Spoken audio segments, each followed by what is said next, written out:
Bonjour, comme promis, nous allons faire donc un point sur notre Kobo Orion. Le segment 1 est terminé. Ce segment 1 renferme donc à l'intérieur de sa coque une courroie synchrone pour piloter le segment 2. Nous avons aussi terminé toute la partie entraînement pour piloter ce segment. On peut remarquer sur la tourelle les deux moteurs pas à pas. On peut aussi distinguer ici le moteur pas à pas de rotation de tourelle.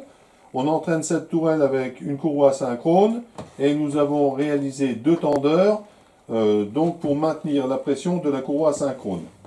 De même sur le segment 1 pour l'entraînement donc du segment 2, nous avons réalisé ici un tendeur donc pour affiner la tension de la courroie pour le segment 2, puisque le segment 1 c'est un entraînement direct entre le moteur pas à pas et la partie donc du segment.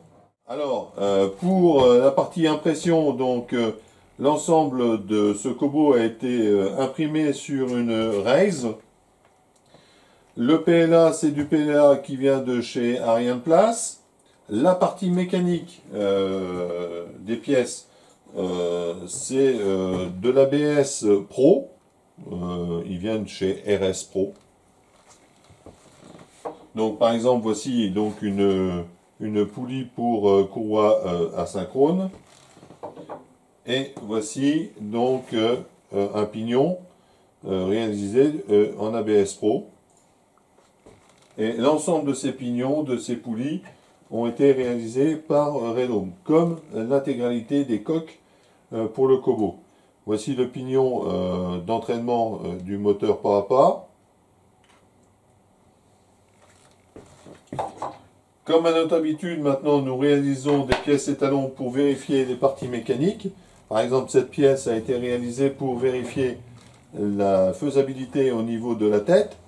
Donc cette pièce-là se trouvera ici, et cette pièce-là, c'est la partie du segment 2, puisque cette pièce-là bouge avec la rotation là. On voit par exemple la butée à billes, le logement pour le moteur, et la pièce donc de rotation qui se trouve ici. Voilà l'ensemble. Et voici donc la pièce qui constitue donc le nouvel ensemble pour le segment 2. Donc cette pièce sera ici, et on aura la partie du segment 2 qui va bouger ici, tout en sachant que la courroie synchrone ici va faire bouger cette pièce-là qui tiendra le segment 2. Alors, rappelons un petit peu le but du Kobo Orion. Le premier but, c'était s'améliorer au niveau de la qualité du travail, au niveau du dessin. Il fallait aussi qu'on s'améliore sur la qualité d'impression. Alors, il y a évidemment les machines qui sont importantes.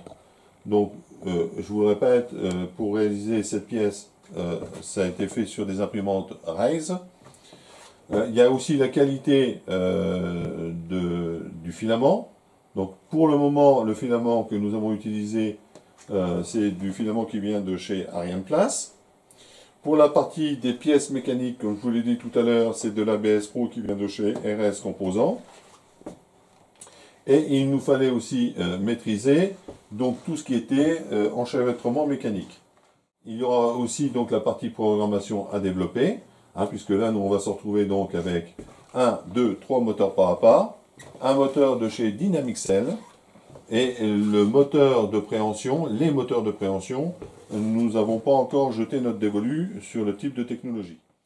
Travailler sur la détection donc des obstacles, et tout du moins des êtres humains qui ne sont pas des obstacles mais des parties à protéger. Donc le robot, quand il va se déplacer dans ce sens, il faut éviter qu'il blesse quelqu'un du fait donc de sa venue sur la personne. Donc là on va mettre des capteurs 3D. Et sur la partie de la tête, il y aura aussi des capteurs 3D et aussi des limiteurs de couple. Au niveau de l'impression et au niveau du poids de la machine, cet appareil fait 25 kg, il a nécessité 1700 heures d'impression. Il a nécessité plus de 400 heures d'études pour la personne qui le dessine. Et n'oublions pas non plus qu'il a nécessité un grand nombre d'heures de programmation pour vérifier les faisabilités au niveau des moteurs parappa, etc. Et enfin, un petit rappel, donc ce projet est en open source, tous les fichiers sont sur notre site, aussitôt que la réalisation sera quasiment terminée, mais vous pouvez suivre l'évolution du projet, les embûches que nous avons eues, les problèmes techniques, etc., qui peut éventuellement vous servir. Mais cette technologie, ou tout du moins le savoir-faire que nous avons eu au niveau mécanique ou impression, va nous servir pour la réalisation et l'amélioration de notre robot Maya, le retour du robot Sentinelle, le robot Nestor qui est toujours en construction, et enfin le T400. Voilà, je vous souhaite une bonne journée. Au revoir.